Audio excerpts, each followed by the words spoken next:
밤에 다닐지라도 주께서 나의 길 계시고 내 밝은 빛이 되시니 길 잃어버릴 염려 없네.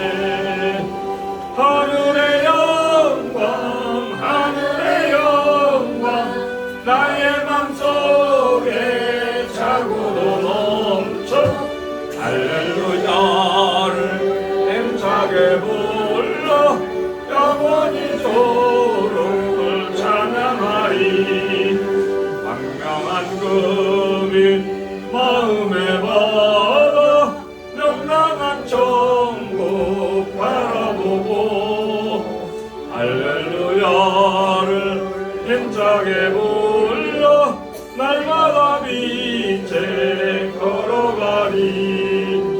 하늘의 영광 하늘의 영광 나의 맘속에 차고도 넘쳐 할렐루야를 힘차게 불러 영원히 주를 찬양하리.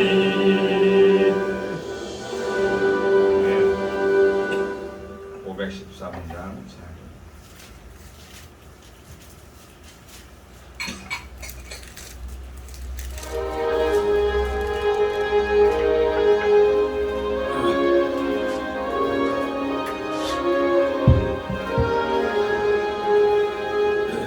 마음에 슬픔이 가득 차도 주가 즐겁게 하시리라. 지배같이 빛나는 마음으로 너 십자가 지고 가라. 즐거운 마음으로 십자가 지고 가라. 내가 기쁘게 십자가 지고 가면 슬픈 마음이 위로받네. 내를 따라서 주시는 은혜로서 바른 심령의 힘을 얻고 주가 언약한 말씀을 기억하고 너 십자가 지고 가라. 즐거운 마음으로 십자가 지고 가라. 내가 기쁘게 십자가 지고 가면 슬픈 마음이 위로받네.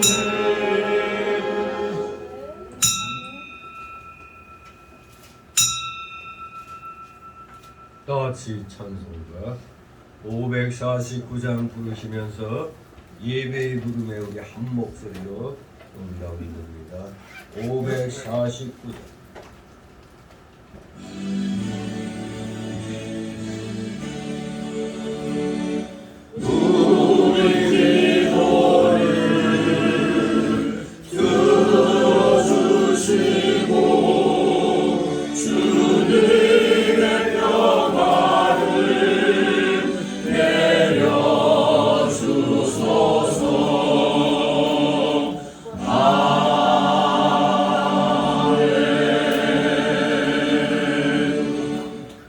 다같이 묶어 들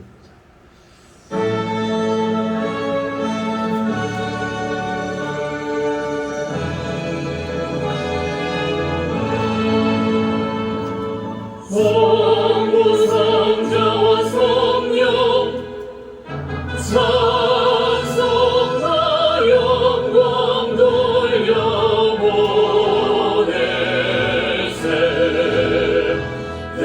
내처러지는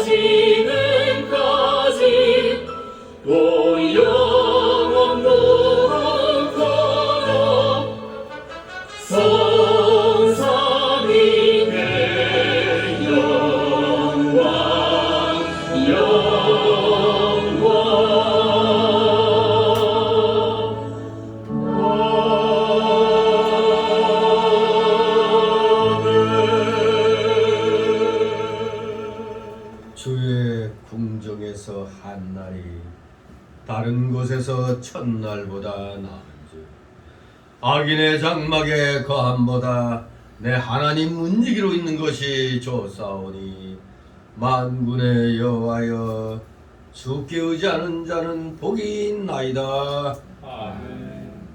다같이 일어나셔서 찬송가 547장 하나님 앞에 올립니다. 547장.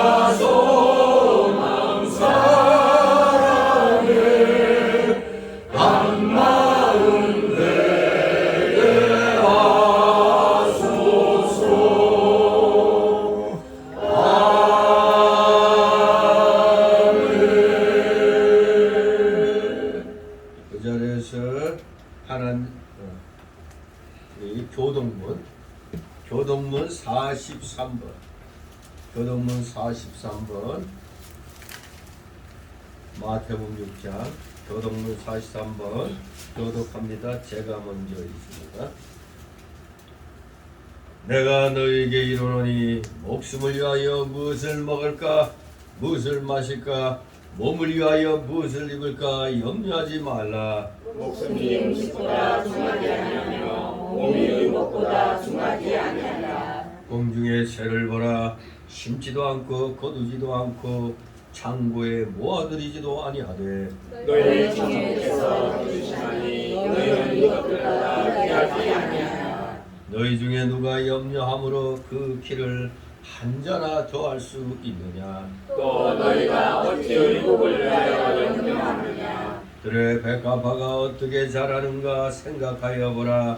수고도 아니하고 비싼도 아니하느니라. 그러므로 염려하여 이르기를 무엇을 먹을까 무엇을 마실까 무엇을 입을까 하지 말라. 이는 다 이방인들이 구하는 것이라. 너희 천부께서 이 모든 것이 너희에게 있어야 할 줄을 아시리라. 너희는 먼저 그의 나라와 그의 의를 구하라. 그리하면 이 모든 것을 너희에게 더하시리라.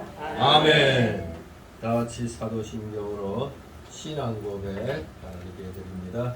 전능하사 천지를 만드신 하나님 아버지를 내가 믿사오며 그의 아들 우리 주 예수 그리스도를 믿사오니 이는 성령으로 잉태하사 동정녀 마리아에게 나시고 본디오 빌라도에게 고난을 받으사 십자가에 못 박혀 죽으시고 장사한 지 사흘 만에 죽은 자 가운데서 다시 살아나시며 하늘에 오르사 전능하신 하나님 우편에 앉아 계시다가 저리로서 산 자와 죽은 자를 심판하러 오시리라. 성령을 믿사오며 거룩한 공예와 성도가 서로 교통하는 것과 죄를 사하여 주시는 것과 몸이 다시 사는 것과 영원히 사는 것을 믿사옵나이다. 아멘. 다같이 찬송가 3장 하나님 앞에 올립니다. 찬송가 3장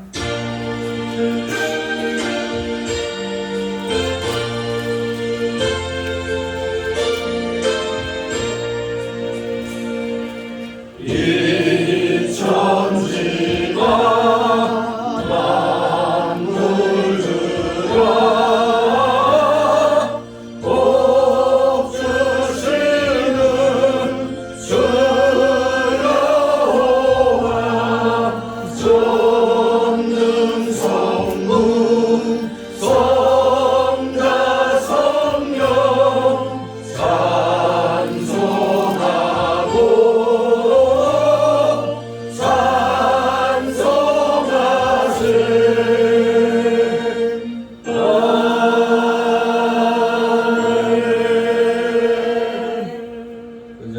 계속해서 하나님 말씀 받습니다.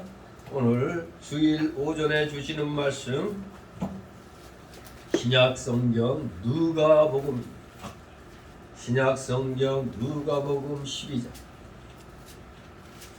누가복음 12장 한 페이지수로 114, 115쪽 있습니다. 신약성경 누가복음 12장 1절에서 12절까지의 말씀 제가 봉독해 올립니다. 12장 1절에서 12절 누가복음.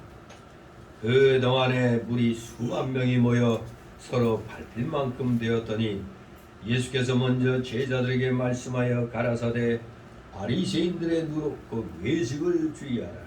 감추인 것이 드러나지 않을 것이 없고 숨은 것이 알려지지 않을 것이 없나니 이러므로 너희가 어두운 데서 말한 모든 것이 광명한 데서 들리고 너희가 골방에서 귀에 대고 말한 것이 지귀에서 전파되리라.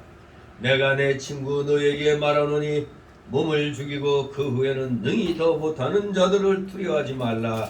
마땅히 두려워할 자를 내가 너희에게 보이리니 곧 죽인 후에 또한 지옥에 던져넣는 권세 있는 그를 두려워하라. 내가 참으로 너희에게 이르노니 그를 두려워하라. 참새 5이 아스리온 둘에 팔리는 것이 아니냐. 그러나 하나님 앞에는 그 하나라도 잊어버리시는 바 되지 아니하는도다. 너희에게는 오히려 머리털까지도 다 세신 바 되었나니 두려워하지 말라. 너희는 많은 참새보다 귀하니라. 내가 또한 너희에게 말하노니 누구든지 사람 앞에서 나를 시인하면 인자도 하나님의 사자들 앞에서 저를 시인할 것이요 사람 앞에서 나를 부인하는 자는 하나님의 사자들 앞에서 부인함을 받으리라. 누구든지 말로 인자를 거역하면 사심을 받으려니와 성령을 모독하는 자는 사심을 받지 못하리라. 사람이 너희를 회당과 정사자분이와 번세 있는 이 앞에 끌고 가거든 어떻게 무엇으로 대답하며 무엇으로 말할 것을 염려치 말라. 다같이 12절 마땅히 할 말을 성령이 곧 그때 너희에게 가르치시리라 하시니라. 아멘. 모두 제자리에 앉아주시기 바랍니다. 이 시간 하나님 앞에 높이기로 거룩하시며 전지전능하신 만화의 왕이신 하나님 아버지, 오늘도 살아가시는 자녀들 은근각처에서 불러 모아주시고 우리의 생과 사 또 화와 복을 주권주장하시며 이 세상 역사를 주권주장하시는 하나님 앞에 나와 이렇게 경배드리게 하시니 주님 감사를 드리옵나이다. 너희는 먼저 그의 나라와 그의 의를 구하라고 말씀하셨듯이 오늘도 사랑하시는 자녀들 세상을 뒤로 하고 이렇게 주님 앞에 주님 나라와 의를 구하고자 이렇게 모였습니다. 이들의 간구와 기도, 찬송과 존귀와 영광 주님 홀로 받으시옵소서. 감사를 드리고 놀라우신 은혜로 저희들이 어떻게 살아가야 할 것인가를 늘 말씀과 성령으로 가르쳐 주시고 깨우쳐 주시니 저희는 오직 순종함으로 감사함으로 행해 나아갈 뿐입니다. 그러나 우리 속에는 아직도 이 옛사람의 그 속성들이 너무나 많이 남아 있어서 우리의 중생한 영이 앞을 향하여 믿음의 길을 갈 때마다 또 제동을 거는 그러한 일들을 우리는 믿음 생활 중에 겪게 됩니다. 내 속에 또 내가 내 스스로를 또 이렇게 발목 잡는 일들이 참으로 생겨납니다. 중생한 영과 옛사람의 속성과의 이 갈등이 주님이 오시는 날까지 계속 되는 줄 압니다. 우리는 이 주님 재림의 그날까지 최선을 다하여 옛사람의 속성과 싸워 우리의 중생한 영의 인격이 날마다 자라나도록 늘 순종하면서 말씀대로 행하겠다고 다짐하고 결심하는 자들 다 되게 하여 주시옵소서. 우리 속에 이 심령의 밭이 어떠한 형태로 형성이 되는가, 이것이 우리의 믿음의 현주소가 되는 줄 믿습니다. 여러분 각자의 그 믿음이 어떠한 상태인가를 우리는 오늘 이제 또 말씀을 받으면서 생각을 할 수 있도록 주님께서 은혜 내려 주시옵소서. 내가 혹시 길가봐 신자가 아닌가, 그냥 믿음이 들어올 새도 없이 바로 마귀에 의하여 장난질 당함을 내가 있는 것은 아닌지, 또 각종 그냥 근심 염려로 복음이 금세 그냥 또 사라져버리는 이 돌짝밭 신자같이, 가시 떨기밭 신자같이 믿음이 있는 것 같더니 금세 달아나 버리고 온갖 염려 근심으로 점철되는 우리의 모습이 혹시 길가밭, 돌짝밭, 가시떨기밭 이런 심령의 상태가 아닌지요. 그러나 우리 속에 그래도 조금이나마 중생한 영이 열심히 옛사람의 속성과 싸워 이루어는 자그마한 옥토밭들이 우리 성도들 각자의 마음에 다 생겨난 줄 믿습니다. 비록 그 형태가 작지만 열심으로 말씀을 받고 말씀대로 살려고 하면 이 귀한 옥토밭이 점점 넓어지며 30배, 60배, 100배의 놀라운 믿음의 열매들을 맺게 되는 줄 믿습니다. 사랑하시는 자녀들, 부단히 이 옥토밭을 더욱더 우리의 마음의 밭으로 넓혀나가는데 최선을 다하는 자들 다 되게 하여 주옵소서. 세상은 종말의 그 말세의 치마를 향하여 나아가고 있습니다. 정말로 예수님이 이 땅에 오실 때부터 이미 말세는 시작되었지만 지금은 그 말세의 그 끝자락에 해당되는 줄 믿습니다. 과연 세계의 역사가 어떠한 방향으로 나아갈지 한치 앞을 내다보기 힘든 그런 때입니다. 진실로 하나님의 뜻이 어디에 있는지 우리는 확실히 알 수 없습니다. 과연 이 종말의 때가 속히 다가올 것인지, 아니면 조금 더 우리에게 기회를 주실 것인지, 우리 모두 하나님이 잠시 말미를 주실 때 최선을 다하여 하나님께서 만세전에 택한 귀한 영혼들을 구원하는데 우리 모두 최선을 다하여 전도하는 삶을 사는 자들 되게 하여 주시옵소서.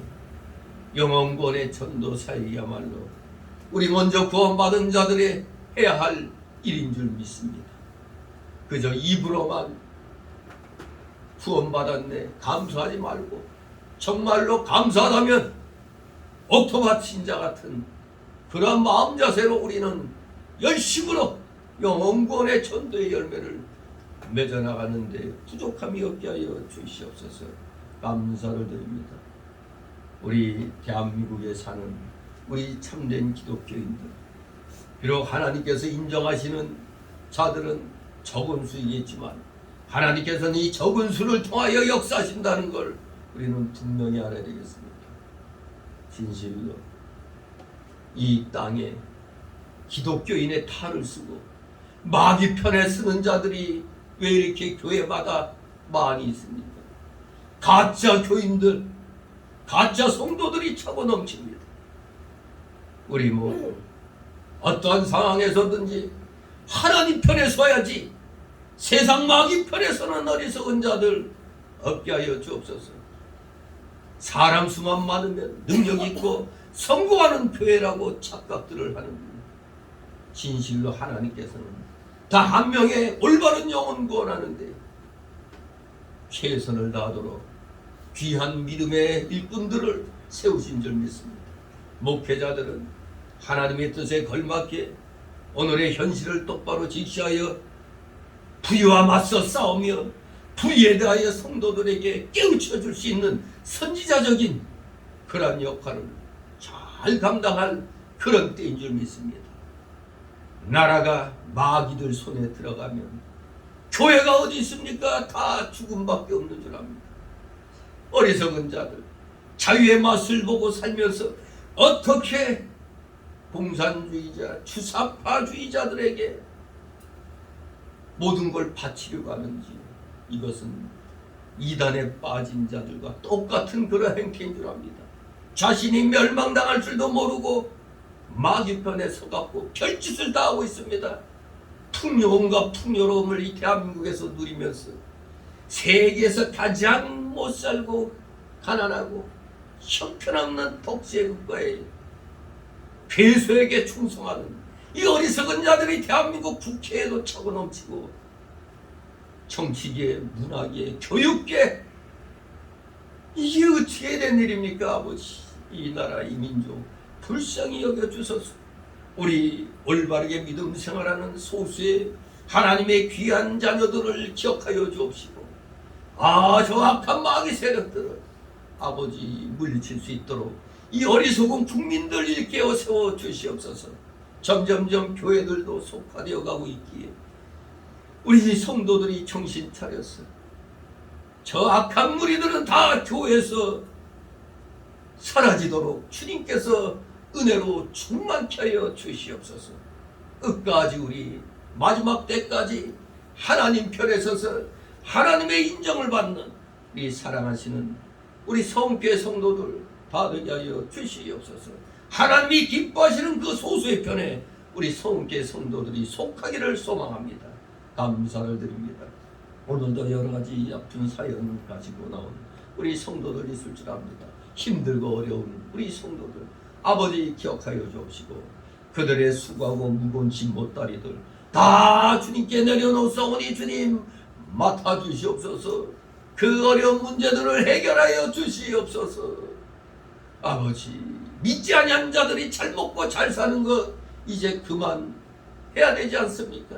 이제 하나님을 열심히 믿고 따르는 자들도 물질적으로도 풍요롭게 쓸 수 있는 그러한 복을 아버지 이제는 허락하여 주시옵소서. 감사를 드립니다.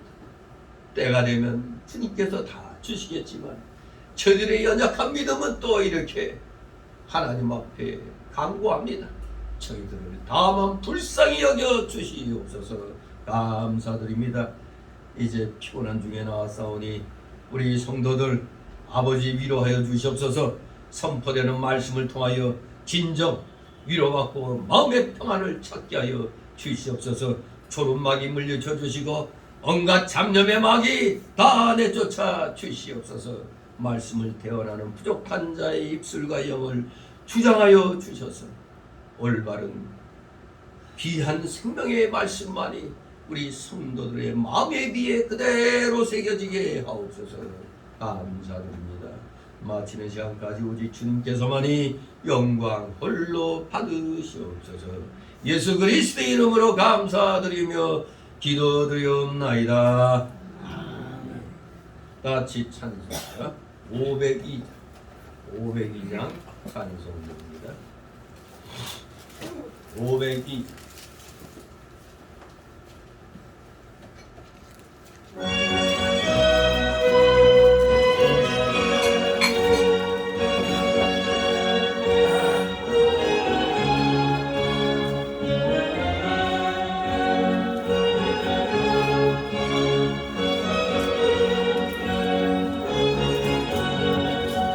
세상을 넘어 언덕에 나도 이 가운데로 걸어가며 주께서 항상 지키시기로 약속한 말씀 멸시한대. 하늘의 영광 나의 맘속에 사고도 넘쳐 할렐루야.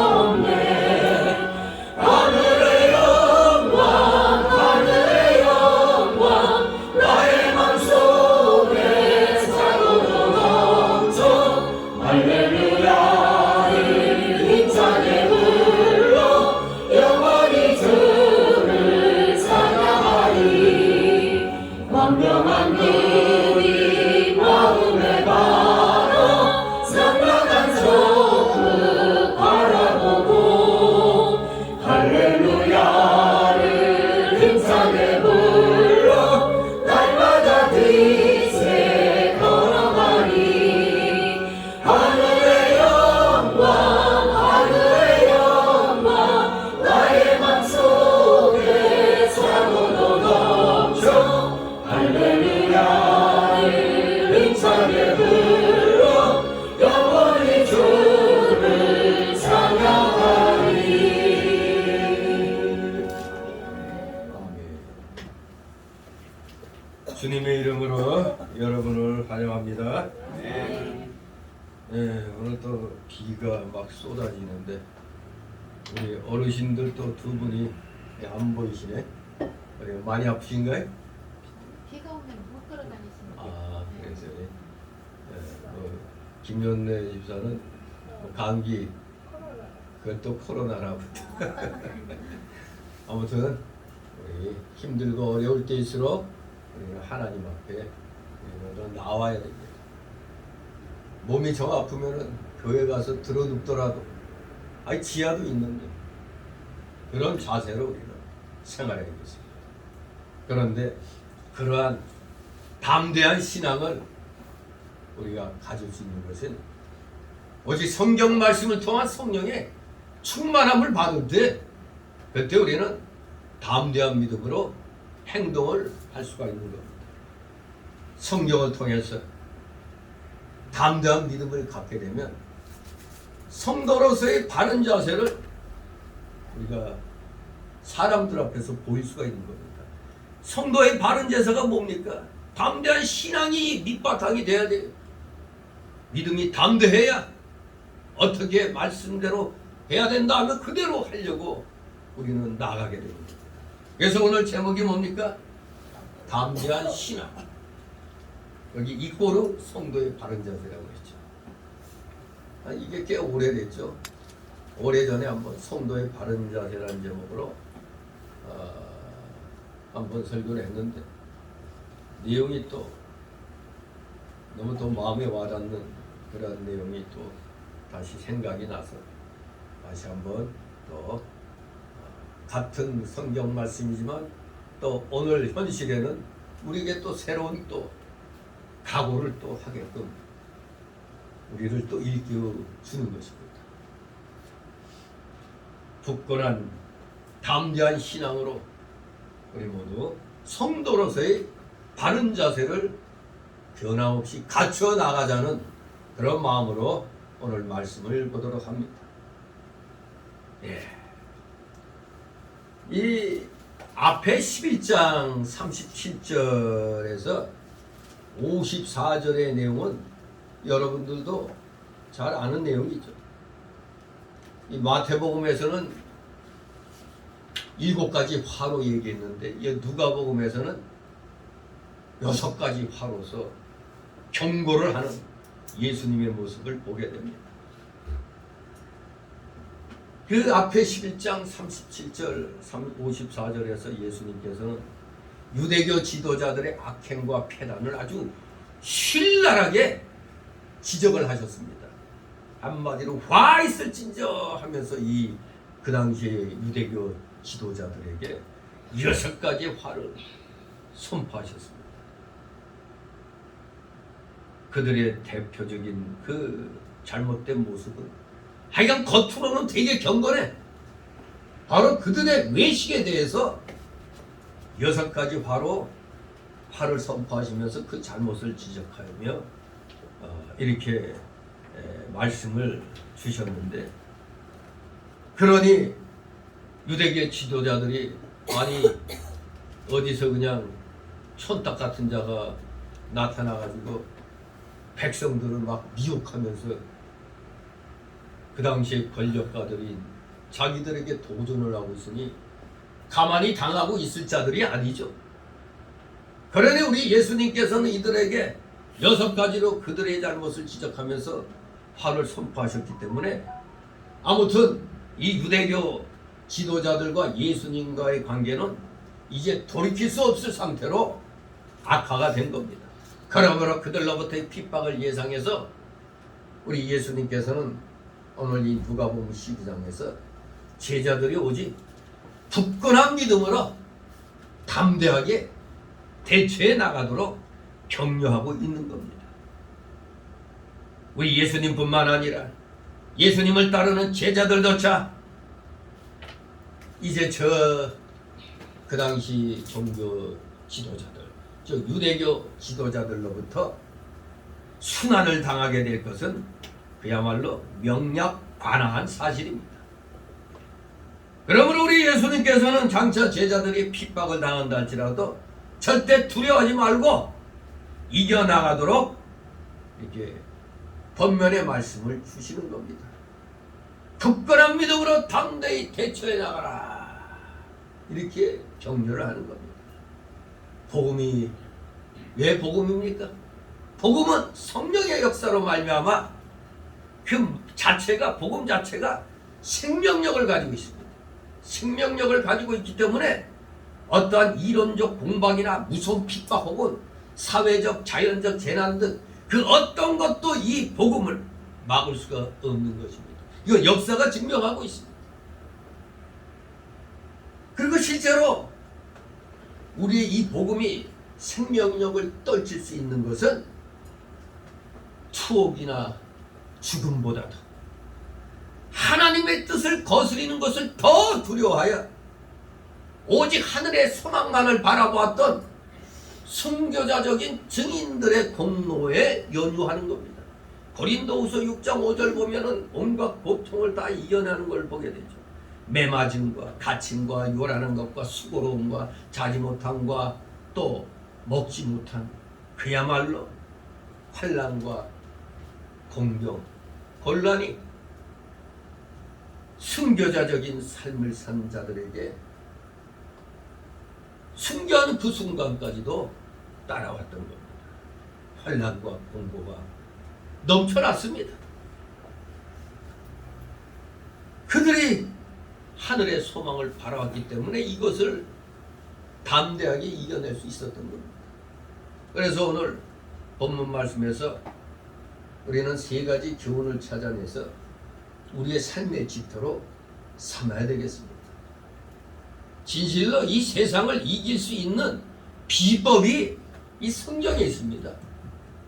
성경이 비법의 책입니다. 세상 사람들 말로 하면 모든 것을 이겨낼 수 있는 비법의 책이다, 이겁니다. 우리 인간 삶의 표준이 뭐라고요? 인간 삶의 표준은 바로 바이블 스탠다드, 성경. 바이블이야말로 우리 인간 삶의 표준입니다. 약자로 BS. 이 BS가 필요한 겁니다. 바이블 스탠다드. 이 성경 말씀으로 인해서 수시로 우리의 삶을 말씀으로 조명하고 바로 잡아 나가면은 이 담대한 이 믿음이 생겨나게 되는 겁니다. 그래서 흔들리지 아니하는 성도로서의 자세를 갖게 됩니다. 여러분, 우리 인간의 뇌세포가 몇억 개라고 생각해요? 우리 인간의 뇌세포 보기 1번 10억 개, 2번 30억 개, 3번 50억 개, 4번 150억 개. 몇 번? 골라 잡아. 150억. 무한자. 네? 무한자. 150억 개. 무조건 모를 때 가장 많은 거고. 우리 인간의 뇌세포가 150억 개라고 그래요. 근데 이 150억 개의 뇌세포가 100% 완성될 때가 몇 살 때 같아요? 100% 완성될 때 몇 세? 10세, 20세, 30세, 40세. 몇 세? 20대. 오! 20세 맞습니다. 20세 때 100% 뇌세포가 완성이 된다고 그래요. 근데 놀랍게도 어릴 때 애들 교육이 중요한 게 애기라고 무시하면 안 돼요. 3살 때 뇌세포 70%가 형성이 되는데 70% 이상이 150억 개에서 70% 7호 3제곱 약 100억 개가 100억 개 이상이 3세 때 형성이 된다는 겁니다. 그리고 7살 때 아주 그냥 뭐 때려 죽이고 싶다고요? 미운 7살이 지금 미운 5살이 됐다며 7살 때 90%가 완성이 된대요. 근데 20세가 되면 100% 150억 개 완성이 된다고 합니다. 자, 그럼 이걸로 끝일까요? 대단히 많네. 하지만 이 뇌세포가 요게 문제입니다. 20살 지나고부터는 20세 이후부터는 하루에 얼마씩이 날라가? 10만 개, 100만 개, 1000만 개. 상황을 예? 1000만 개. 무조건 큰 거 잡으라고 했더니 예. 하루에 10만 개씩 죽는데요. 뇌세포가 20살 넘어가면 하루에 10만 개. 아이고, 우리 지금 바보가 돼야 되겠네. 그때 염려할 거 없어요. 기껏해야 50대가 됐을 때 기껏해야 150억 개의 세포 중에 10억 개가 죽는데 10억 개. 그러면 140억 개는 살아있네. 채가 그냥 100억 개는 넘는 거예요. 근데 참 이걸 연구한 사람도 대단하죠. 우리 인간이 평생 이 뇌세포를 이 150억 개 가운데 뇌세포를 평생 몇 억 개를 사용할까요? 이 평생 우리가 150억 개니까 그래도 적어도 100억 개 사용할 수 있는 거 아니냐 하지만 인간은 평생에 3억 개밖에 못 쓴대요. 3억 개. 놀랍죠? 150억 개의 뇌세포 중에 3억 개밖에 못 쓴다는 거예요. 연구하는 사람들은 한 5억 개를 사용한대. 그럼 아인슈타인은 적어도 7억 개에서 10억 개를 사용한다는 거예요. 그러니 뭐 평생에 10억 개 정도의 뇌세포를 사용한다면 천재 중에 천재인 거죠. 아인슈타인 같은 천재 중에 천재. 그런데 그저 막연히 자연적으로 20살 넘었으니까 매일 그냥 10만 개씩 죽는 거나 아이고 불쌍한데 뇌세포 그럴 필요 없어요.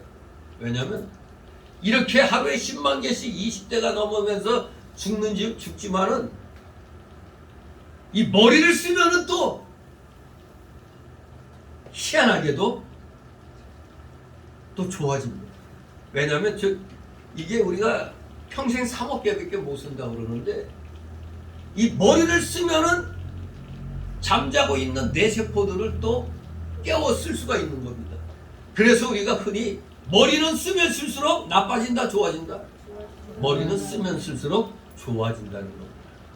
머리는 쓰면 쓸수록 좋아진다.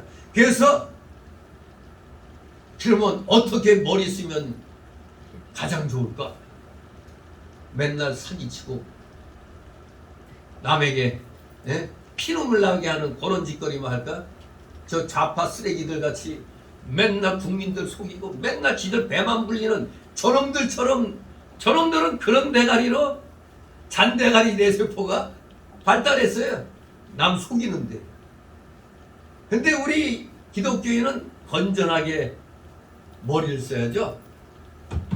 이 세상에서 최고로 머리를 잘 사용할 수 있는 게 바로 성경 말씀이 있는 겁니다. 성경 말씀이 있는 거. 성경 말씀을 읽고 또 배워야 지식이 생기잖아요. 지혜가 생기고 지식이 생기는 겁니다. 성경 말씀을 날마다 읽으면 머리가 좋아지는 거예요. 그 증거, 제 자신도 산 증거라고 할 수 있어요. 어느 날부터인가 그냥 예수 믿고 난 뒤부터 안 되면 되게 하라. 성경 말씀이 만능체가 아닙니까?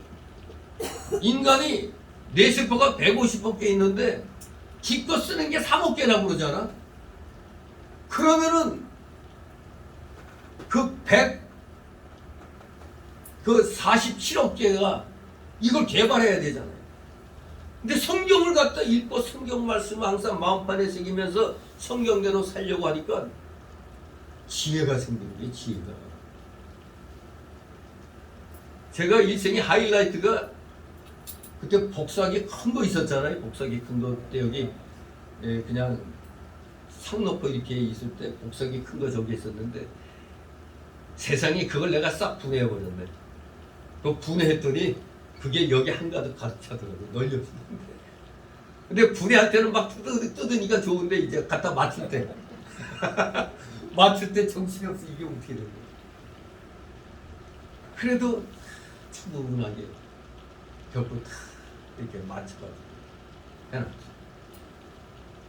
그러니까 알게 모르게 이 수학 문제 같은 것도 고등학생들 가르칠 때도 나도 수학 정석이니 뭐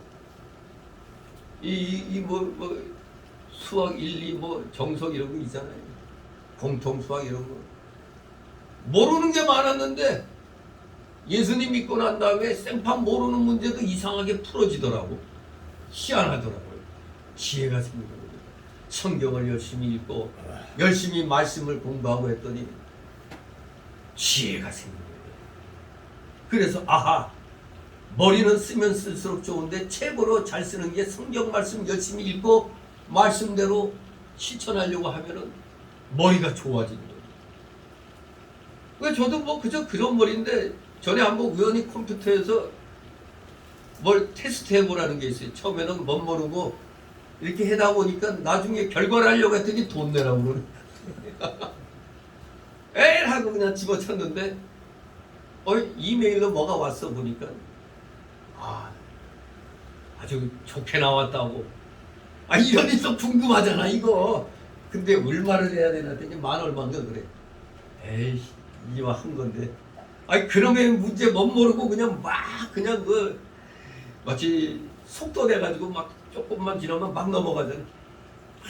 그냥 순간순간 이렇게 했기 때문에 그게 또 아깝게 느껴져서 에이 한번 보자 봤더니 그래도 뭐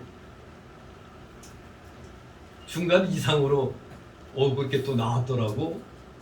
이거 이 나이에 그렇게 나왔어. 이게 뭐냐? 바로 이겁니다. 성경 말씀.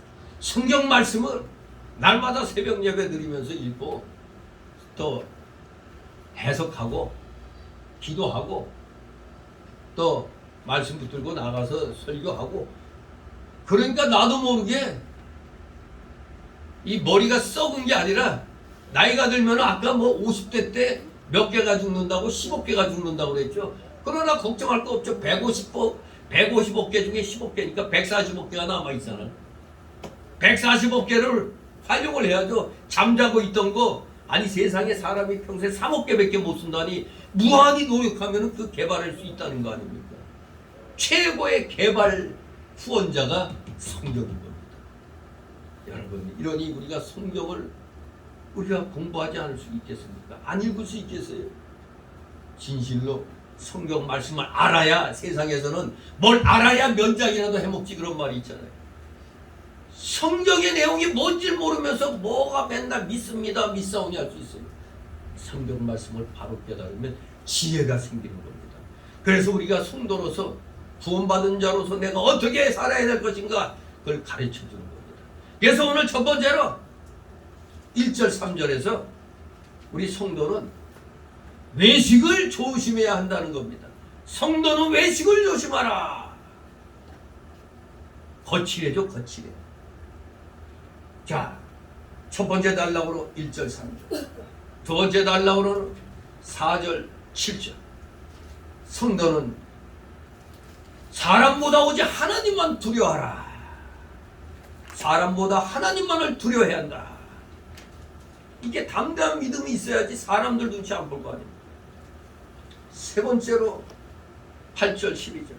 성도는 사람들 앞에서 예수 그리스도를 시인하라. 사람들 앞에서 담대하게 예수 그리스도를 주라고 시인해야 된다는 겁니다. 많은 사람들이 믿는다고 하면서 우리 코로나 팬데믹 겪어왔으니까 알죠? 교회 나간다는 말을 안 하죠? 교회 나간다 하면 마치 뭐 벌레 보듯이 하니까 정말 그런 때가 지나간 5년, 3년이죠. 코로나 팬데믹. 3년 동안에 우리 기독교가 무지막지하게 아주 멸시당했었죠. 그럴 때 우리가 담대하게 예배드리고 담대하게 예수 믿으시오 그래도 전도한다는 건 담대한 믿음이 아니고서는 행할 수가 없는 겁니다. 성경 말씀을 통하여 은혜 받지 않고는 이렇게 담대하게 외칠 수가 없는 겁니다. 성도의 바른 자세는 담대한 믿음에서 나오는 겁니다. 그 첫 번째 바른 자세가 외식을 주의하라는 겁니다. 자, 1절 읽습니다. 다 같이 1절. 수만 명이 모여 서로 밟힐 만큼 되었더니 예수께서 먼저 제자들에게 말씀하여 가라사대 바리새인들에 놓고 외식을 주의하라. 아멘. 많은 사람들이 예수님께 모여들었습니다. 여기 많은 사람들을 몇만 명이라고 표현하고 있어요. 수만 명이라고 그랬죠. 세상에 좀 과장이죠. 수만 명이 광화문광장에도 수만 명, 저렇게 광화문광장에 모여야 수만 명일 텐데, 아니 예수님께로 그 집에 있을 때 예수님께로 많은 사람들이 이렇게 모였는데 수만 명이 모였다고 그랬어요. 이 수만에 해당되는 헬라어는 머리 아돈이라는 단어인데 여기 사도행전 21장 20절에도 나오는 단어입니다. 만명 또는 무수히 많은 군중을 의미하는 말입니다. 무수히 많은 군중. 따라서 이는 예수님의 명성이 그만큼 높았다는 것을 나타내 줄 뿐만 아니라 그 당시 사람들의 종교성이 얼마나 강했는가를 여실히 보여주는 겁니다. 그러나 이들 무리들이 나중에는 예수님을 십자가에 못 박으라고 소리 지르는 성난 군중으로 23장 21절 23절에 그렇게 변화되고 말았죠. 지금 예수님을 보고자 이렇게 몰려든 사람들이 나중에는 예수님 못 박으라고, 예수를 못 박으라고 성난 군중으로 돌변하는 그러한 모습을 우리는 익히 알고 있습니다. 저들이 예수님께 몰려든 까닭이 뭐겠습니까? 정말로 예수님이 메시아이심을 깨달아서가 아니라 단지 예수님께서 행하시는 표적의 그 이면만을 보고서 놀란 것입니다. 또 그러한 표적들로 말미암아 자신들에게 돌아온 육체적 유익 때문이었다는 것을 알 수가 있는 겁니다. 그런데 이 당시와 비슷한 잘못을 오늘날의 우리들도 범할 수 있다는 겁니다. 즉 예수님이 누구신지에 관해서는 알지 못할 뿐더러 알려고 하지도 않으면서 오직 아주 험하게 정신적 수양만을 위해서 또는 내가 다른 사람들보다 의롭게 산다는 자기 만족을 얻기 위해서 열심히 교회에 출석하는 자들이 오늘날에 있습니다. 바로 이런 자들이 지난날 유대인들이 예루살렘 멸망이란 심판을 당하였던 것처럼 이들도 장차 예수께로부터 마태 7장 23절에 무서운 말씀이 있죠. 내가 너희를 도무지 알지 못하니 불법을 행하는 자들아 내게서 떠나가라. 나더러 주여 주여 하는 자마다 다 천국에 들어갈 것이 아니라고 그랬잖아요. 오늘날 형식적으로 믿음 생활하는 사람들은 두려워해야 됩니다. 정말로 예수님께로부터 이런 형식적인 신자들은 멸망의 선고를 당하게 될 것입니다. 따라서 우리는 바로 지금이 예수님을 찾을 때요, 예수님을 만나서 구원을 얻을 수 있는 마지막 때임을 분명히 알아야 됩니다. 이제 때가 얼마 안 남은 겁니다. 열심히 해야 됩니다. 그런데 마지막 때가 될수록 교회는 비계되어 있는 겁니다. 사람들이 지치죠. 떠납니다. 지금 교회들마다 수평이동이죠. 기껏해야 새로운 교인들 전도가 아닙니다. 그냥 기존에 나가고 있는 작은 교회 성도들을 갖다 뽀드겨가지고 큰 교회로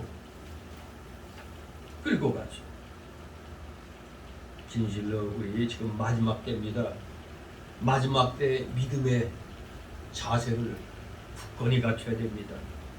하나님께서는 자신을 찾는 자에게는 언제라도 만나주신다고 이사야 55장 6절, 사도행전 29장 13절에 말씀하고 있습니다. 찾는 자는 만날 수 있습니다. 아무튼 이렇게 많은 무리들이 예수님께 모여들었습니다. 하지만 우리 예수님의 관심은 뭡니까? 오직 필요한 하나님의 말씀을 전하고 사람들을 회개시키고 바로 세우는 데 예수님의 관심이 있었던 겁니다. 병 고쳐주고 하는 것은 그냥 한 일부에 불과한 겁니다. 이 육신의 질병을 고쳐주시는 것은 영의 병을 고쳐주시기 위한 일종의 그런 그 상징일 뿐입니다. 육신의 병을 고치면 영혼도 이제 하나님이 치료해 주신다는 그런 의미로서 불쌍히 여겨갖고 육신의 병도 고쳐주신 겁니다. 보다 주된 관심은 사람들을 회개시키고 바로 세우는데 예수님의 그 관심이 있었던 겁니다.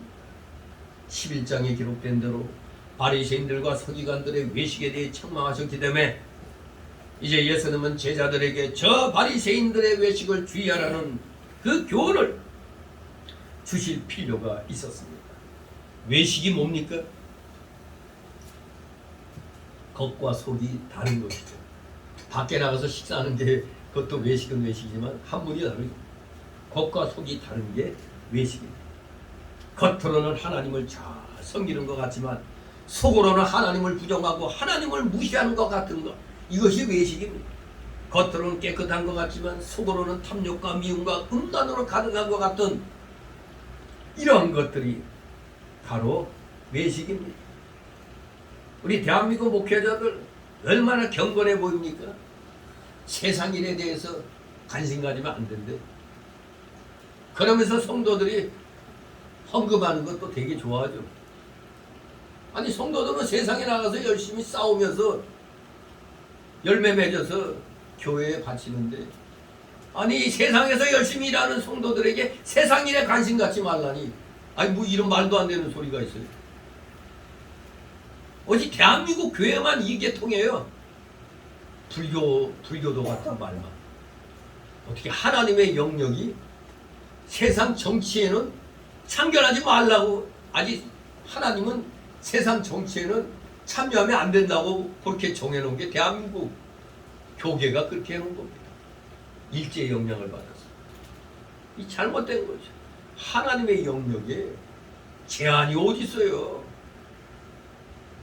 도리어 우리 기독교인들이 세상 요소요소에 다 진출해가지고 하나님의 이 교훈을 실천해야 되는 겁니다. 세상 어느 나라도 국민들이 정치에 관심 안 가지면 최악의 독재자가 권력을 잡게 돼 있어요. 그러니 그런 자가 권세를 못 잡도록 국민들이 깨어서 감시해야 되는 겁니다. 가서 투표만 하라고 성경에 그랬어요. 희한하죠? 정치에 우리 교인들은 관심 가질 필요 없다고 그러면서 왜 투표는 또 왜 해? 누구는 또 잘한다는 말을 왜 해? 그런 말 할 필요 없어요. 정치에 관심을 가지면 안 된다. 가장 무지한 국민들이 정치에 관심을 안 갖는 겁니다. 우리 최고로 똑똑한 기독교인들이 정치를 도외시한다? 있을 수 없는 일입니다. 깨어있어라고 그랬잖아요. 깨어있어. 우리 성도는 목회자만 파수꾼의 사명이 아니라 성도들도 파수꾼의 사명을 갖고 있는데 무슨 놈의 세상에 대해서 눈에 불을 켜고 불의를 갖다 감독해야지. 어떻게 세상에 대해서 눈 감고 말 같지도 않은 이런 소리. 겉으로는 무지하게 경건한 것 같죠. 그러나 속으로는 회칠한 무덤과 같은 자들입니다. 악한 자들입니다. 대한민국 교계의 지도자들이라고 간판 걸어놓은 자들, 이 외식에 그냥 쩌든 자들이 세고 셌습니다. 나라의 운명에 대해서 책임 안 지려고 해요. 나라의 운명에 대해서 책임을 질 줄 알아야 돼요. 기독교인은 우리 기독교인 때문에 하나님이 역사하시는 건데 무슨 엉뚱한 소리라고. 우리 모두 겉과 속이 다른 이런 행동하면 안 됩니다. 우리는 초지일관, 속도 그리스도로 거듭난 자라면 겉도 그리스도로 거듭난 자같이 행동해야 되는 겁니다. 부인을 보면은 참을 수 없는 게 우리 기독교인이 돼야 되는 겁니다. 제가 옛날부터 얘기했죠. 비누아스의 의로운 분노를 가지라고 그랬죠. 기독교인은 특히 대한민국 기독교계 오늘날엔 비누아스의 의로운 분노가 필요할 때인 것입니다. 지금 잠깐 5년을 하나님이 연장시켜 놨지만 봄사나의 그 망령은 여전히 살아 있습니다. 이 땅에.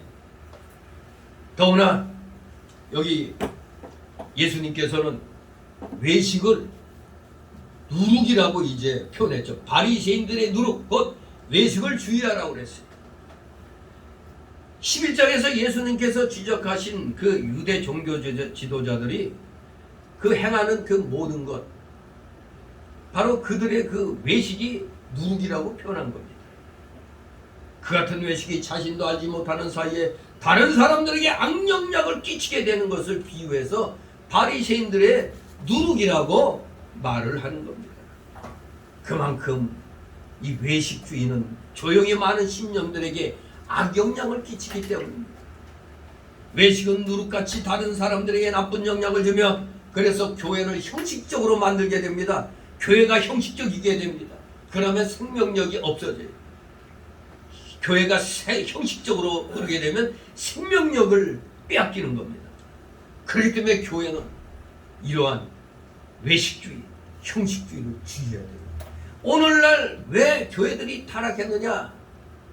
이 실용주의가 하나님 백성의 생각을 완전히 다 엄습해 잡아먹었어요. 실용주의가.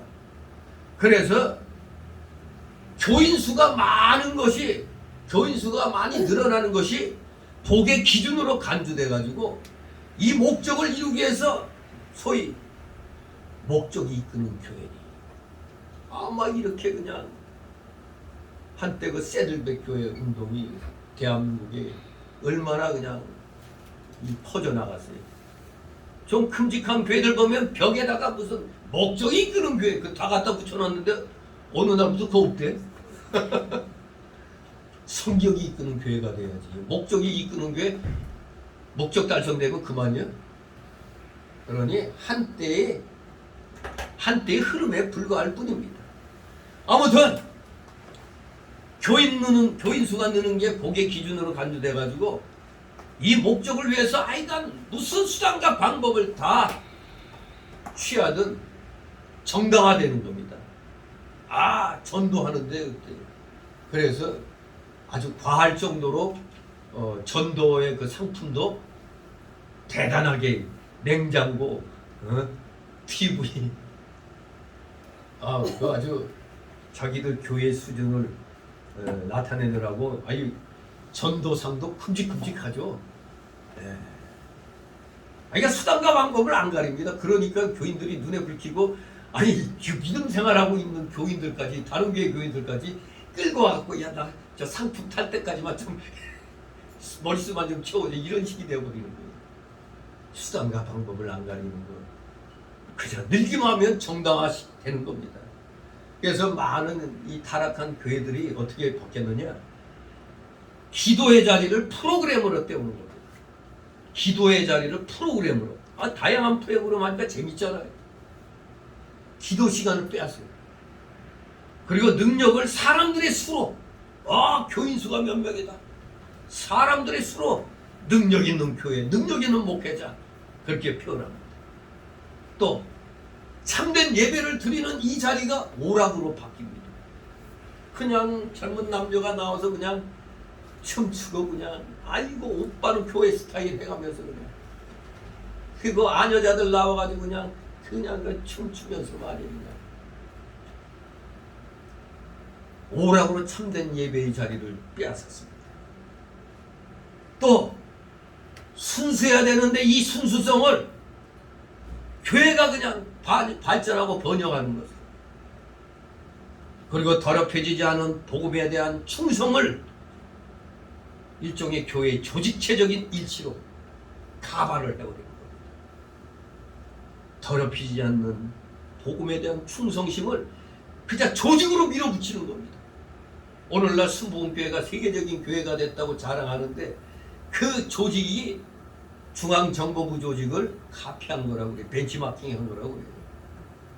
바로 저 이단들이 왜 저렇게 막 커지는 게 뭐냐?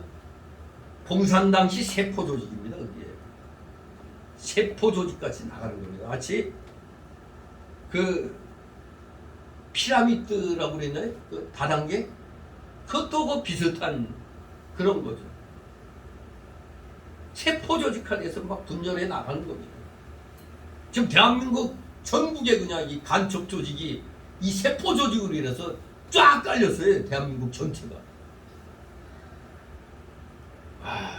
이건 대통령도 놀란 거죠. 간첩이 이렇게 많아. 반국가 세력. 반국가 세력은 다 간첩입니다. 이거. 기가 막히죠. 나라를 팔아먹은 놈들. 저 주사파 저 무리들 저것들 완전히 반국가 세력입니다. 세상에 국민들의 세금을 저 빨갱이 운동한 놈들이 연금 받아 처먹고 있고 말이에요. 보상금 받아 처먹고 분통이 터집니다. 분통이 그거 국민들이 잘 몰라갖고 그냥 에이 그런 거 신경 안 써하지만 우리 우파에서 관심 있는 사람들은 원통하고 절통해요. 그냥 분노가 치밀어 오릅니다. 왜? 진정한 국가를 위해서 일했던 사람들은 가난에 쪄들어가고 사는데 국가를 뒤집는데 앞장선 놈들이 감옥에 좀 갔다 왔다고 보상금 받고 아우 진짜 이건 욕이 저절로 나옵니다. 그냥 아무튼 교회도 세상에 그런 붕 발전하는 그 조직체를 벤치마킹 해가지고 성공한 케이스라고 볼 수 있어요. 순복음교회 같은 거. 그러니까 세계적인 뭐 대교회 같이 이렇게 늘어난 겁니다.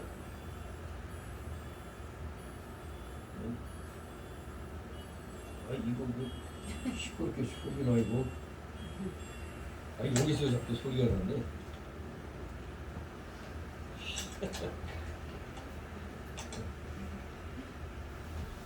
어디서 띵동댕 기동댕. 자, 아무튼 우리 형식주의 교회 이 형식주의 외식을 주의해야 돼요. 지금 열린 예배의 그 스타일이 대한민국 교회를 다 잠식했습니다. 90% 이상입니다. 대한민국 모든 교회들이 거의 신복음주의가 돼 있어요. 은사주의, 신복음주의. 근데 절대 우리 교회들이 잊어서는 안 될 게 있습니다. 절대 3대 기둥을 잊어서는 안 돼요. 교회에 있어의 3대 기둥. 이거 잊으면 안 됩니다. 우리 기독자들의 건전한 교회, 건전한 기독교인들의 3대 중심 기둥이 있습니다. 첫째가 바로 예수 중심 기둥입니다. 오직 예수. 기도할 때나 설교할 때나 십자가가 빠지면 안 되는 거예요. 예수님의 십자가. 예수 중심 기둥이 흔들리면 안 되는데 지금 예수님의 중심 기둥이 지금 이렇게 그냥 옆으로 빠져 있어요. 맨날 좋은 얘기만. 두 번째 기둥이 뭡니까? 성경 중심 기둥. 성경 중심 기둥. 아까 참된 예배 대신 그 자리를 오락성 있는 것으로 대체한다고 그랬잖아요. 성경 중심 기둥을 굳게 붙들어야 됩니다. 세 번째는 교회 중심 기둥을 우리는 굳게 세워야 됩니다. 교회는 누구요? 예수님의 몸이잖아요. 예수님의 이 몸된 기둥. 이 교회 무시하면 안 됩니다. 저 무교회주의자들, 저 이단자들 그냥 뭐 자기들끼리 모여서 우리 어디서 성경 공부하자 이런 데 속아 넘어가면 안 됩니다. 교회의 중심, 우리가 출석하는 교회, 이 교회 중심으로 모든 걸 해야지 따로 또 어디서 좋은 게 있다, 우리 말씀 거기 가서 말씀 공부해보자 이런 식으로 많이 유혹을 하죠. 특히 신천지 같은 거. 우리 절대 미혹되면 안 됩니다. 세 가지 교회의 기둥을 붙들어야 돼요. 우리 기독교인의 세 가지 기둥이 뭐라고요? 예수 중심 기둥, 성경 중심 기둥, 교회 중심 기둥. 이 세 가지 기둥을 끝까지 우리는 붙들고 나아가야 이러한 형식주의, 외식주의를 타파해 나갈 수가 있는 겁니다. 2절 3절 있습니다. 감춘 것이 드러나지 않을 것이 없고 숨은 것이 알려지지 않을 것이 없나니 이러므로 너희가 어두운 데서 말한 모든 것이 광명한 데서 들리고 너희가 골방에서 귀에 대고 말한 것이 기비에서 전파되리라. 아멘. 이제 주님께서는 다른 경우에 제자들이 예수님께 사적으로 배운 진리들을 많은 사람들 앞에서 공적으로 전파하라는 뜻으로 이런 표현을 사용하신 적이 마태복음 10장 26, 27절. 지위에서 전파되리라. 이런 표현을 마태복음 10장 26, 27절에서도 표현을 했습니다. 그러나 여기에서는 바리새인들의 감추인 악들이 다 드러날 것이란 뜻으로 말씀하신 것이라 할 수 있습니다. 감추인 악들은 드러나지 않을 것이 없고 숨은 것들이 알려지지 않을 것이 없습니다. 우리 지금 그 박근혜 대통령 탄핵 이후에 지금 5년이 넘었을 때 그때 멍청한 국민들 선동돼 가지고 촛불이니 나발이니 해가지고 나섰을 때 다 거짓으로 드러났잖아요. 무죄로 다 판명됐잖아요. 멍청한 인간들. 근데 하나님이 저에게 지혜 주셔서 전 처음부터 목사들이 저 여자 대통령이라 그 모양이냐 뭐 이렇게 할 때 나는 함부로 얘기하지 마라. 지금 이거 뭐가 문제가 있다 이거. 저는 그렇게 외쳤댔어요. 이거 문제가 있다. 난 탄핵 반대 집회 처음부터 끝까지 나간 사람이에요. 원통한 마음 갖고 이건 아니다 이거. 그러더니 결국에 다 거짓으로 드러났죠. 이거 누가 책임질 거예요 이거. 그러니까 목사들도 제 말을 무시 못하는 겁니다. 왜? 항상 어떤 사건이 있을 때 내가 말한 게 조금 시간이 지나니까 다 맞았거든. 진실로 악은 드러나게 됩니다. 저는 거짓된 것이 퍼질 때는 이상하게 속에서 뭔가 잘 모르는 데서도 거부 반응이 일어나요. 뭔가 이상하다. 그래서 파보면 이거 그렇구나 이거. 저 빨갱이 놈들이 나라를 뒤집어 엎으려거든. 이게 느껴진 겁니다. 결국 다 드러나는 게 여기 말씀대로 감추인 것들, 숨은 것 드러나지 않을 것이 없고 숨은 것 알려지지 않을 것이 없다. 비밀은 없습니다. 미국에서도 뭐 각 나라마다 어떤 비밀 서류 같은 거 몇십 년 지나면 다 공개하게 돼 있잖아요.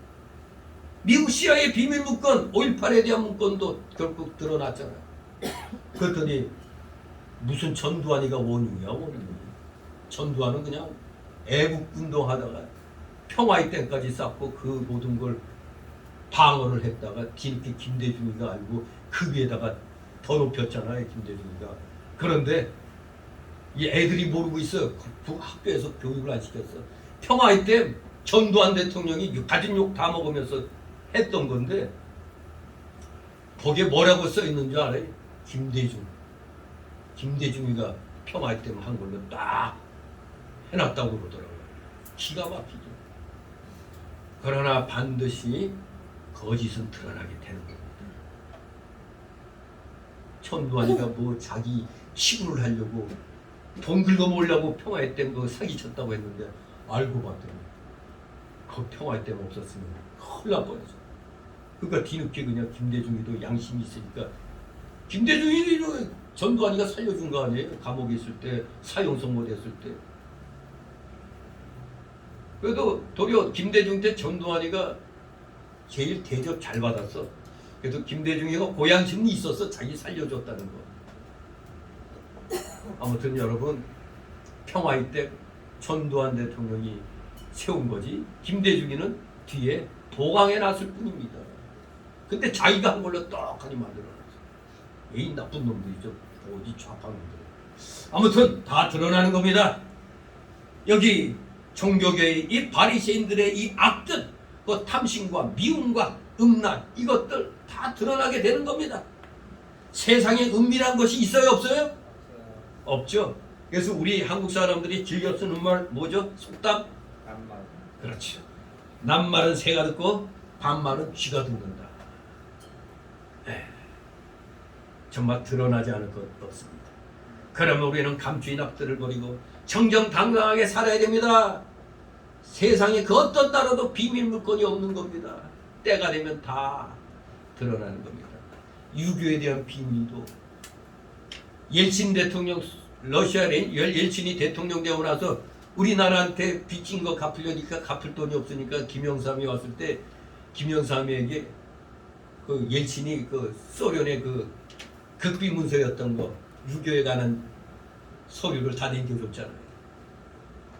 거기 다 발찌 돼 있잖아요. 그런데도 지금 이 정교조 쳐 죽일 놈들이 애들한테 엉뚱한 소리 하고 있잖아요. 유교의 원흉이 누군데 엉뚱하게 우리가 붙이맨니 어쩌니 미국이 뭐 장난쳤니 헛소리 하고 있는 거예요. 우리 감추인 악들을 버리고 정정당당하게 살아야 됩니다. 반드시 드러나는 겁니다. 예를 들어 우리는 또 은밀하게 남을 비난하여 형제의 명예를 손상시키지 말고 밝은 대로 나와 정정당당하게 충고해 주는 것이 옳은 것입니다. 자, 두 번째 단락으로 4절, 7절 성도는 사람들을 두려워하지 말고 이제 하나님만 두려워해야 된다. 하나님만을 두려워하라. 자, 4절 있습니다. 내가 내 친구 너에게 말하노라. 몸을 죽이고 그 후에는 능히 더 못하는 자를 두려워하지 말라. 아멘. 우리가 아는 대로 초대교회는 핍박과 순교를 각오해왔던 교회였습니다. 그러니까 우리가 카타콤 예배를 드렸잖아요.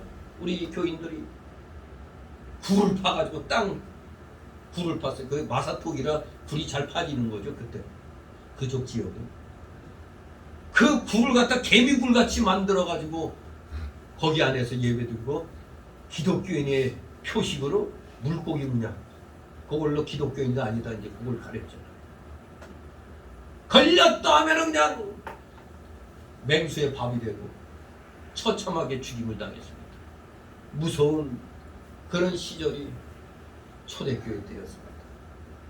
그러나 그럼에도 불구하고 이런 순교자적인 증인들을 통해서 기독교는 전파되어 왔던 겁니다.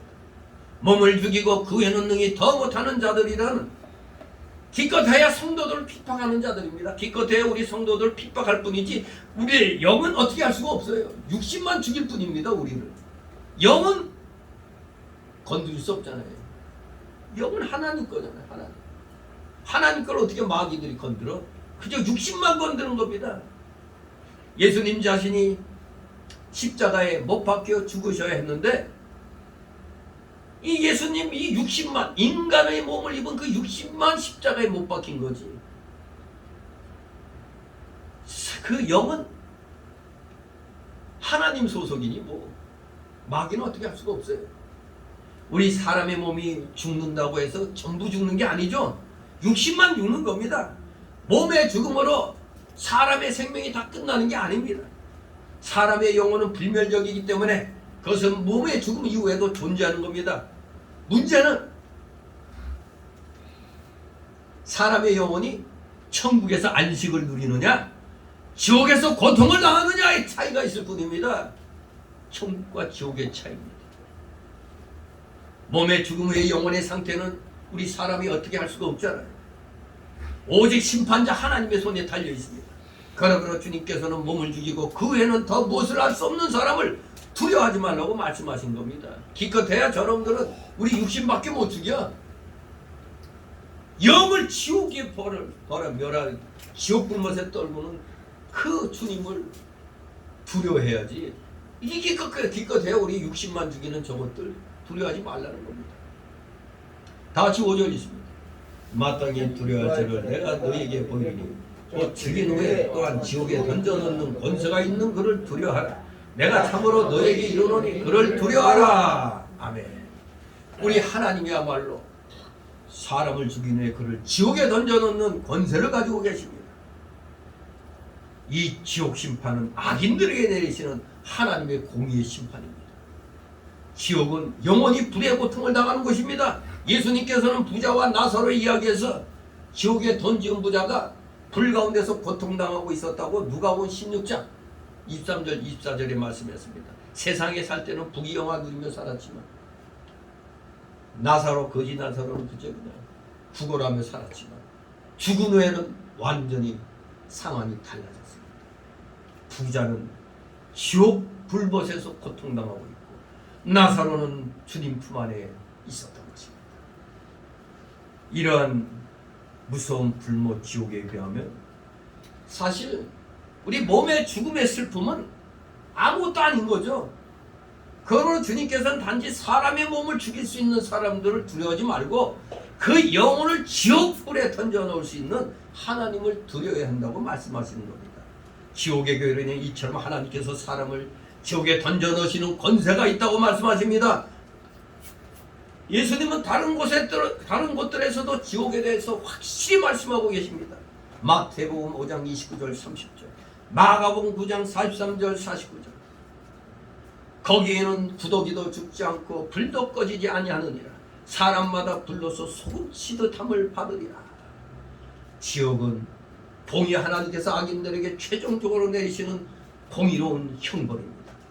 우리 사람들은 평화를 좋아하지 두려움 싫어합니다. 그렇기 때문에 두려움이 사람을 회개시킨다면 그 두려움은 유익한 거죠. 그래서 사형제도가 유익한 제도라 이겁니다.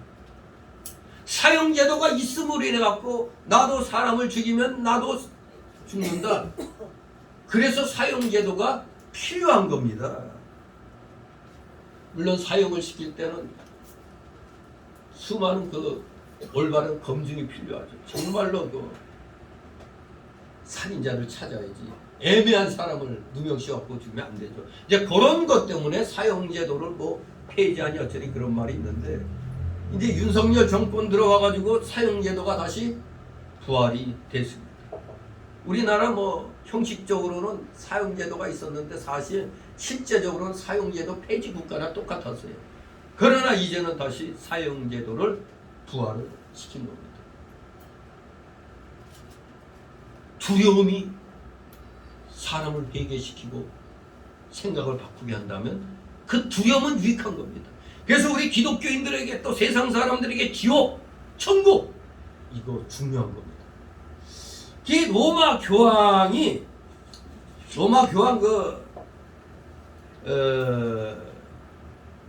요한 그 누구죠? 요한 바울 2세.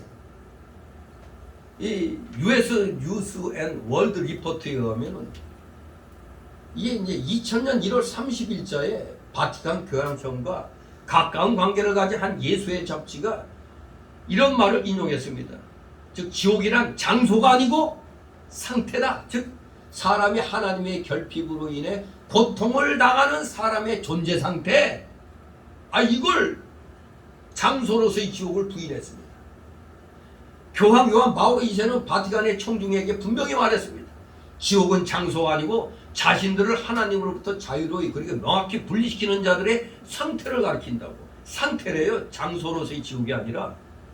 그는 지옥이 하나님에 의해 외부적으로 부과되는 형벌이 아니고라고 그랬습니다.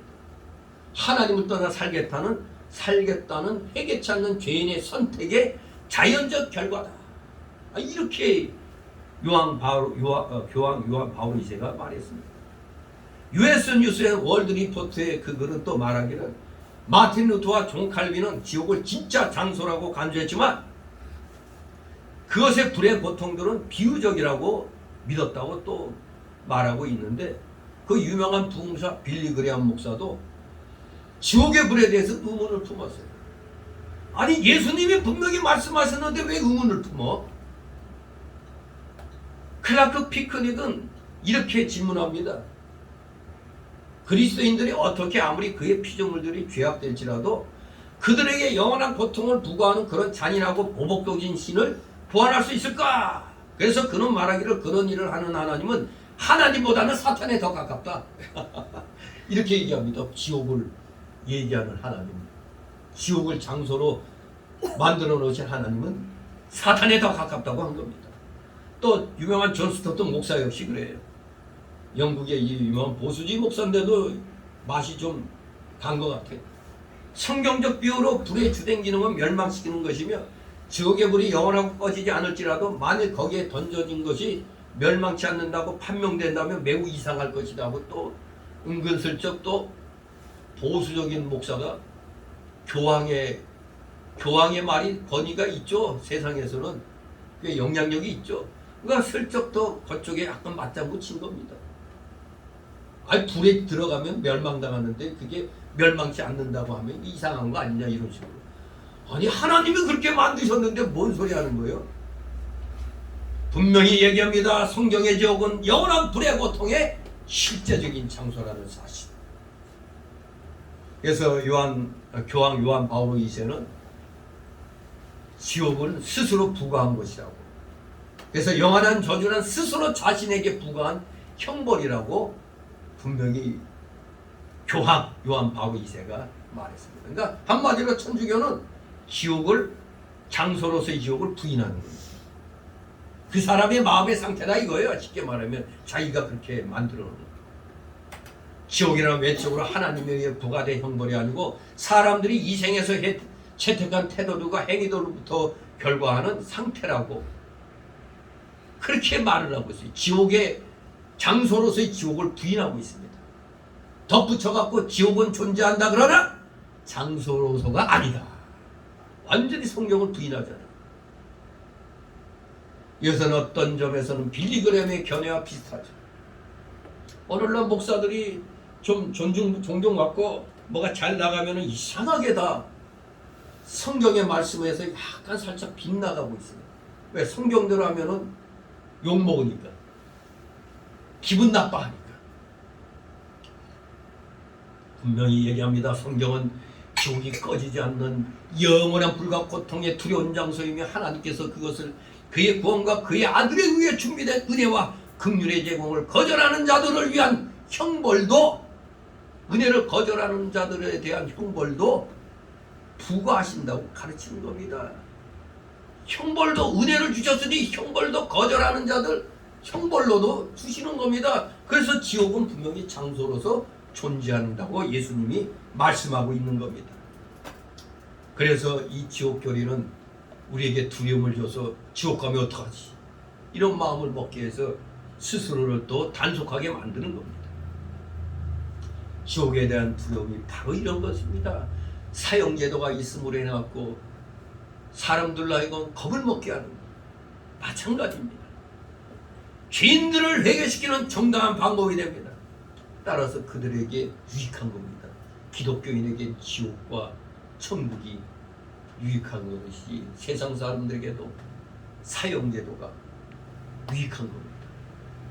악인들에 대한 하나님의 공의 형벌의 장소인 지옥은 하나님 아들 우리 주 예수님께서 분명히 말씀하셨고 하나님의 말씀이 성경책에 분명하게 증거되어 있는 확실한 사실이며 모든 죄인들은 이 사실로 인해 두려워야 합니다. 그래서 하나님의 미워하시는 모든 종류의 악을 버려야 한다는 겁니다. 다 같이 6절 읽습니다. 참새 다섯이 아싸리온 둘에 팔린 것이 아니냐. 그러나 하나님 앞에는 그 하나라도 잊어버리시는 바 되지 아니하는도다.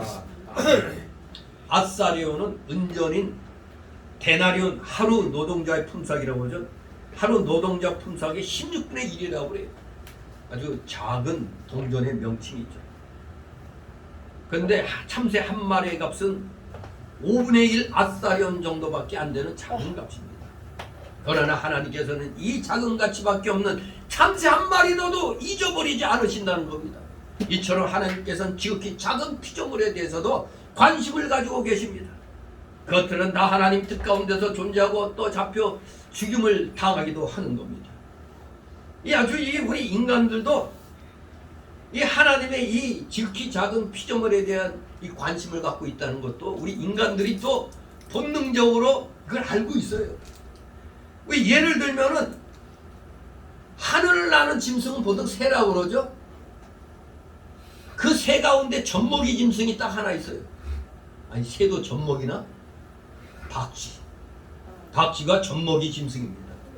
현재 지구상에 서식하는 박쥐 종류가 900여 종이라고 그러는데 그 중에는 피를 빨아먹는 흑별박쥐도 있다고 합니다. 그러나 대부분의 박쥐는 좋은 거예요. 모기나 나방 같은 해충들을 잡아먹고 사니까 인간들에게 유익한 겁니다. 근데 놀라운 일이 있어요. 하룻밤 사이에 자신의 몸무게의 2분의 1 무게만큼의 해충을 잡아먹는데요. 대단히 좋은 새죠, 박쥐가. 그래서 박쥐가 있는 곳에 모기가 없다는 겁니다. 박쥐를 애완용으로 키울만 하네. 모기가 없대, 모기가. 우리나라 경우 이 박쥐 한 마리가 하룻밤 사이에 잡아먹는 모기의 숫자는 3,000에서 5,000 마리 정도 된다고 그래요. 박쥐 한 마리가 하룻밤에. 그래서 역시 중국 놈들은 대단해. 별의별 거 다 먹죠. 광동성에 가면 못 먹는 게 없어요. 그러니까 사람 움직이는 거 다 먹어. 바로 그 광동성에 가면 모기 눈알머리 먹이가 있대. 모기 눈알 요리. 아유, 어떻게 모기를 잡아갖고 그 눈알을 어떻게 뺐지? 근데 눈알을 모으는 방법이 있어요.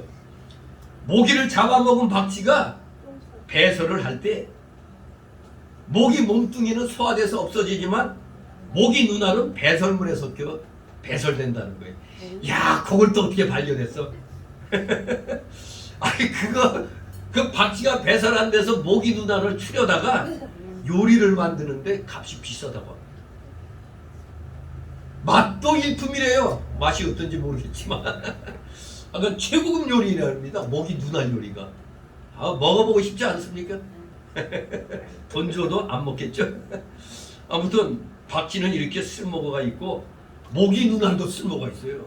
지극히 작은 피조물인데도 하나님이 이렇게 관심을 갖고 있으니까 우리 인간들도 하나님의 형상을 닮아서 그런지 그렇게 또 지혜가 생겨서 박쥐가 배설한 배설물에서 모기 눈알까지 찾아갖고 요리해 먹고 있는 겁니다. 정말 하나님이 만드신 건 하나 쓸모없는 게 없다는 얘기입니다. 다 7절 있습니다. 너에게는 오히려 머리털까지도 다 세심바 되었나니 두려워하지 말라. 너희는 많은 참새보다 귀하니라. 아멘. 원문에 보면은 그러나 너희에게는 심지어 머리털까지도 라고 되어 있어요. 너희에게는 심지어 머리털까지도. 하찮은 미물에게까지 신경을 써주시는데 하나님의 형상으로 만든 우리 사람이야 말할 것도 없는 거 아닙니까? 여러분이 박쥐만 못합니까? 모기만 못합니까? 너무너무 귀한 존재들 아닙니까? 하나님의 형상으로 창조함을 받았으니까 우리가. 아무튼 하나님께서는 참새 한 마리도 잊지 아니하시거든. 하물며 친히 택하신 성도들을 어찌 귀히 여기지 아니하시겠습니까? 하나님께서는 우리를 많은 참새보다 귀히 여기고 우리의 심지어 머리털까지도 다 세시는 하나님이십니다. 하나님께서 우리를 이렇게 하시고 잊지 아니하시고 귀히 여기시니 우리는 사람들의 핍박을 두려워할 것이 없고 우리의 장래를 염려할 것이 없는 겁니다. 하나님이 수고스럽게도 우리 머리털까지 다 세신다고 하니 여기서 제일 효자가 저거였네. 하나님께서 머리털 세실 때 가장 편한 사람이 누굴까요? 이렇게 그냥 머리털까지 세실 정도로 우리에게 관심을 갖고 계십니다. 마지막으로 세 번째 단락으로 8절 12절. 성도는 그래서 사람들 앞에서 주 예수 그리스도를 신뢰한다는 겁니다. 8절 9절 있습니다. 내가 또한 너에게 말하노니 누구든지 사람 앞에서 나를 신하면 인자도 하나님의 사자들 앞에서 저를 신할 것이요 사람 앞에서 나를 부인하는 자는 하나님의 사자들 앞에서 부인함을 받으리라. 아멘. 사람 앞에서 주님을 신한다는 말씀은 이 세상에서 특히 예수님을 거부하고 핍박하고 죽이려는 이 세상 속에서 예수님을 인정하고 증거하는 것을 의미합니다. 우리에게 핍박이 오면 올수록 우리는 더욱더 증거해야 되는 겁니다. 그것은 어디에서나 어떤 상황 속에서나 필요하고 가능한 일입니다. 인자가 하나님의 사자들 즉 천사들 앞에서 저를 시인한다는 말씀은 현재 천국에서 혹은 마지막 날 하나님의 심판대 앞에서 우리를 안다고 인정하실 것을 의미하는 겁니다. 우리가 평상시에 열심히 주님을 배신하지 않고 믿음 생활 해나가면 우리 주님이 다 왔나 이렇게 인정해 주시는 겁니다. 마태복음 10장 32절 33절 보면 하나님의 천사들 앞에서라는 말 대신에 내 아버지 앞에서라고 표현했습니다. 내 아버지 앞에서 저를 신한다고 했습니다. 우리의 신앙 고백은 마음속으로 하는 것일 뿐만 아니라 또한 사람들 앞에서 공적으로 하는 것입니다. 그래서 로마서 10장 9절 10절에 네가 만일 네 입으로 예수를 주로 시인하면 또 하나님께서 그를 죽은 자 가운데서 살리신 것을 내 마음에 믿으면 구원을 얻으리니 사람이 마음으로 믿어 의에 이르고 입으로 시인하여 구원에 이르느니라 이렇게 말씀하십니다. 그렇습니다. 하나님께서는 우리가 우리의 신앙을 사람들 앞에서 입으로 고백하고 간증하기를 원하시는 겁니다. 담대하게 우리는 복음을 전하고 믿는 자답게 행동해야 되는 겁니다. 다 같이 10절입니다. 누구든지 말로 인자를 거역하면 사심을 받으려 성령을 모독하는 자는 사심을 받지 못하리라. 아멘. 말로 인자를 거역하면 사함을 받는다고 하는 것은 그저 예수님을 단순히 그저 인간 사람의 아들로서 알고 거역한다는 뜻입니다. 사람으로 알고 예수님의 신성은 그의 인성에 가려져 있어서 사람들이 그것을 잘 알아차리지 못했습니다. 그러므로 사람이 단순히 예수님을 그저 한 인간으로 알고 거역했다면 그는 죄사함을 받을 겁니다. 왜? 그냥 인간으로 알고 있었으니까. 그러나 예수님의 신성의 영광이 때때로 드러나고 그의 하신 일이 명백히 성령으로 된 것임이 드러났을 때 그럼에도 불구하고 그 성령의 역사를 거역한다는 것 이거는 성령을 모독하는 죄, 즉 용서받을 수 없는 죄가 되는 겁니다. 왜? 뻔히 예수님이 하나님으로서의 그걸 행동을 했는데 거역을 해? 인정을 안 해? 그건 용서받을 수 없는 죄입니다. 성령 회방죄. 하나님의 분명한 손길을 보고도 그 손길을 대항하는 자들이나 하나님의 말씀임을 알고도 그 말씀을 대적하는 자들은 대단히 완악한 자들이요 가망이 없는 자들일 것입니다.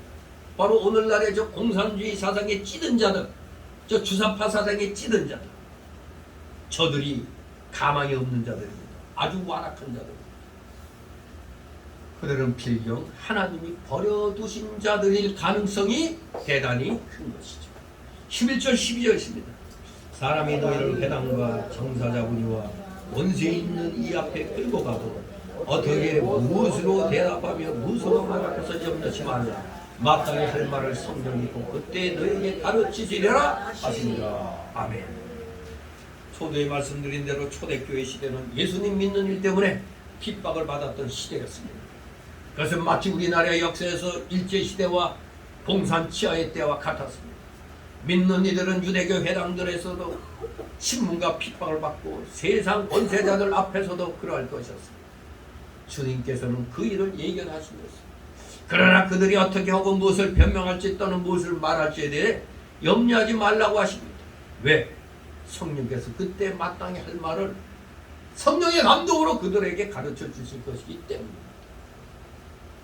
이것은 이제 성령이 충만해서 어떤 자리에 갔을 때 말씀이 준비가 안 됐는데도 갑자기 시킬 때 또 성경 읽다 보면 차분해지면 준비가 안 됐어도 슬슬 또 성령의 감동에 의해서 이게 생각나가지고 또 말하게 돼 있어요. 하나님께서는 성도들이라 하는 이러한 극악한 신문의 경우들을 통해 무지한 종교가들에게 그리고 세상의 위정자들에게 예수 그리스도의 복음이 증거되기를 원하셨던 겁니다.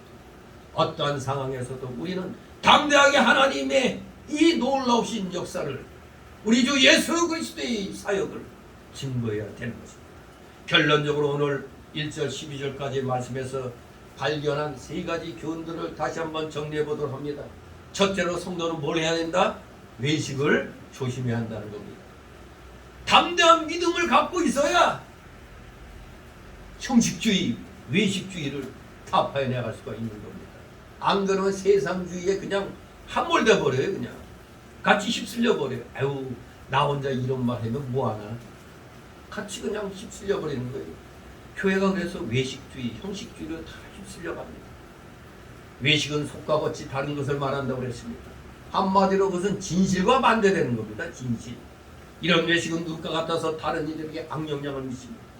교회 안에 이런 외식자들이 활개를 친다면 그런 교회는 힘이 어지러울 수밖에 없을 것입니다. 그래서 갈라디아서 2장 11절 14절 보면 바울 사도는 비록 수사도 베드로라 할지라도 외식할 때 그를 면전에서 책망했어요. 베드로 사도가 그냥 바울 사도에게 책망을 받았습니다. 우리는 우리 자신이 외식하지 말고 또 외식하는 자를 보면 충고하고 권면해야 할 것입니다. 우리는 항상 진실을 말하고 진실하게 행동해야 되는 겁니다. 두 번째 주시는 교훈은 바로 사람들을 두려워하지 말고 오직 하나님만 두려워해야 한다는 것이, 두려워해야 한다는 것입니다. 하나님만을 두려워하라. 그게 성도의 바른 자세입니다. 사람은 사람의 몸만 죽일 수 있을 뿐이지만 우리 하나님은 사람의 영혼을 지옥에 던질 수 있는 분이십니다. 그래서 우리는 사람들을 두려워할 때 자칫 시험에 빠질 수가 있어요. 잠언에는 29장 25절에 사람을 두려워하면 올매에 걸리게 되거니와 여호와를 의지하는 자는 안전하리라, 이런 말씀이 있습니다. 우리는 사람들을 두려워할 때 외식하게 됩니다. 또 심지어는 변절자가 되기도 합니다. 사람을 두려워할 때 내게 해코지 당하지 않을까. 그러면 우리는 사람을 두려워하지 말고 오직 하나님만 두려워야 되겠습니다. 우리가 잘 아는 다니엘과 그 세 친구의 믿음, 순교를 각오했던 그 믿음, 다니엘과 그 세 친구의 믿음을 배워야 됩니다. 굶주린 사자굴에 들어간다 할지라도 주님 앞에 대한 예의를 갖췄습니다. 주님의 영광을 드러내려고 용광로 속에도 던져졌습니다. 그러나 하나님이 다 지켜줬죠. 우리는 순교를 각오하는 그 자세로 하나님만을 두려워해야 되겠습니다.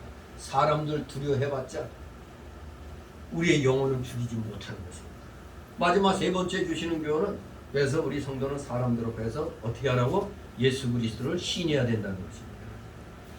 이것은 주 예수께 대한 우리의 신앙의 공적인 고백이에요. 간증이 되는 겁니다. 이러한 공적인 고백의 시작이 뭐라고요? 우리의 성례식 가운데 세례가 여기에 해당되는 겁니다. 공적인 고백입니다. 세례의식이. 또 작은 것이지만 식사 기도하는 것, 길 갈 때 성경책 들고 다니는 것이나 전철에서나 직장에서 성경책 읽는 것. 요새 많은 사람들이 밥 먹을 때 기도 안 해요. 왜? 괜히 기독교인인 거 탈로 날까 봐 그런 거지. 이런 사람 많습니다. 아이들은 또 그런 다음에 학교에서 아예 식사 기도 같은 거 안 한다며 놀림 당할까 봐. 참 기가 막히죠. 내가 기독교인이라는 걸 담대하게 밝히시 바랍니다. 우리가 사람들 앞에서 주를 시인할 때 주님께서도 하나님 앞에서 우리를 시인하실 것이지만, 우리가 사람들 앞에서 주를 부인하면 주님께서도 하나님 앞에서 우리를 부인하실 것이라는 사실을 분명히 하시기 바랍니다. 그러면 우리는 사람들 앞에서 주 예수 그리스도를 시인하는 담대한 절대적인 신앙으로 하나님만을, 오직 하나님만을 두려워하는 성도들이 되시기를, 그리하여 성도로서의 바른 자세를 갖추시기를 주님의 이름으로 축원합니다. 기도합니다. 거룩하신 하나님 아버지, 은혜를 감사드립니다. 오늘도 믿음이 왜 이렇게 우리가 담대해져야만 하는가를 근원적으로 또 배우면서 이러한 굳건한 신앙의 자세를 갖춰서 이 어두운 시대에 진정 하나님께서 원하시는 소금과 빛의 역할을 잘 감당해 나가는 진정 살아있는 믿음의 성도들, 하나님이 인정하시는 잘했다 충성된 종아 인정받는 사랑하시는 자녀들 다 되게 하여 주시옵소서. 감사드리며 예수 그리스도의 이름으로 기도드리옵나이다. 같이 찬송가 515절 515절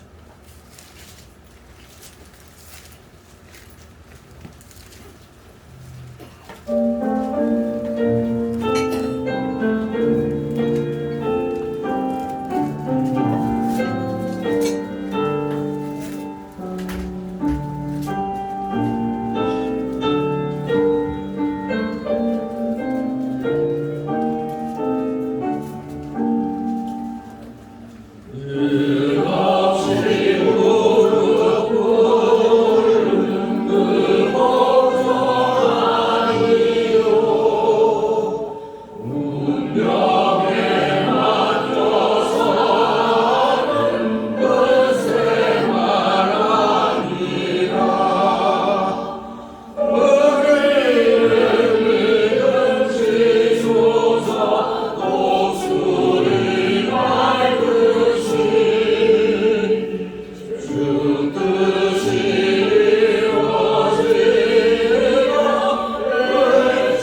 약한 자의 부르시고 강한 자와 은혜 중한 자 정죄하니 주님의 뜻이라 내 안에 아파 있는 곳 주님이 되소서 그 발로 막아주시어 우리가 살았니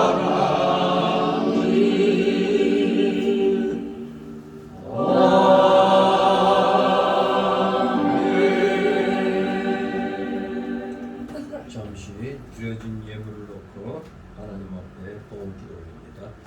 사랑과 내가 풍성하신 거룩하신 하나님 아버지, 오늘도 사랑하시는 자녀들 세상에서 열심히 일하게 하여 주시고 그리하여 그 맺은 귀한 세상의 열매들을 이렇게 은혜 충만함으로 성령 충만함으로 하나님 앞에 주일 예물로 구별하여 드리게 하시고 10의 1조로 구별하여 드리게 하여 주시고 각종 명목의 감사 예물로 찬양 예물, 건축 예물, 또 목회자 사례 예물로 이렇게 드리게 하여 주셨사오니 이 드린 손길들 한 사람 한 사람 아버지 기억하여 주옵시고 그들의 가정과 하는 생업 위에 오병이의 놀라우신 복이 임하게 하옵소서. 물질로 인하여 고통당한 우리 성도들이 한 사람도 없게 하여 주옵소서. 고통당한 자 있습니까?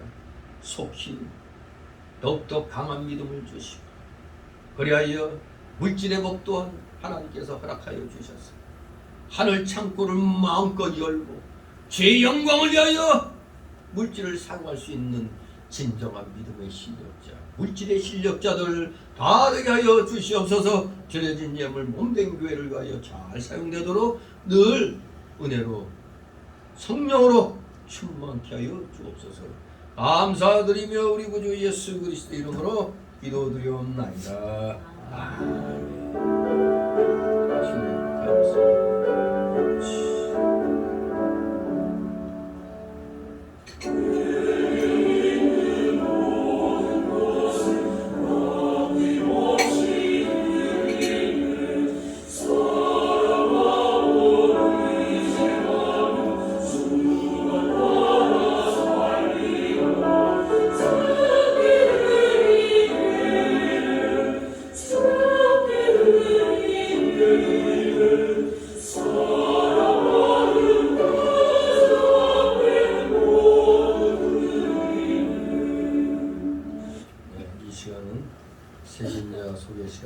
등록된 카드 없습니다. 우리 서로 인사들 가볍게 나누시 바랍니다. 반갑습니다. 네. 또 비가 오고 무덥고 하다 보니까 또 빠지신 분도 있습니다. 위하여 기도해 주시 바랍니다. 광고 말씀 이제 7월 두 번째 준비됐습니다. 7월 달에는 또 제헌절이 있죠. 아무튼 우리나라가 대한민국이 건국돼서 대한민국을 알리는 제헌국회에서 목회자가 의원으로 이제 뽑혀서 국회 출석해서 기도함으로 대한민국 국회가 시작이 됐습니다. 이런 역사적인 대한민국 국회가 되었는데 오늘날 어떻게 된 게 기독교 정신은 다 무슨 엿장수한테 바꿔먹었는데 아무튼 지금 이 기독교 입국론의 이 정신을 다 잊어버린 것 같습니다. 우리 기독교인들이 분발해서 이 자유민주주의 체제를 더욱더 확고하게 세워나가는데 우리 장만 힘이나마 다 감당할 수 있도록 여러분들 힘쓰시기 바랍니다. 교회 공적 예배 출석에 힘을 내주시기 바랍니다. 이거 주일 예배만 나오면 어떻게 합니까? 새벽도 있고 수요도 있고 금요일도 있고 구역 예배도 있는데 아무튼 한 번이라도 더 나오겠다는 그런 마음으로 여러분들이 임해야 됩니다. 그리고 대한노예와 대한신학연구원을 위해서 기도해 주시기 바랍니다. 제가 이제 초대 노회장으로 있는 대한노예가 이제 내일부터 1박 2일로 저기 김천 기도원에서 이제 첫 번째 수련회를 갔습니다. 이제 오는 길 가는 길 하나님의 은혜로 잘 다녀오도록 여러분들이 기도해 주시기 바랍니다. 제가 개예배, 폐예배 때 또 말씀을 증거해야 되는데 여러분들이 기도를 많이 해주시면 더욱더 잘할 수가 있는 겁니다. 우리 힘을 내서 서로를 위해서 또 기도해 주시기 바랍니다. 다 같이 일어나셔서 62장 부르심을 축복 기도를 마칩니다.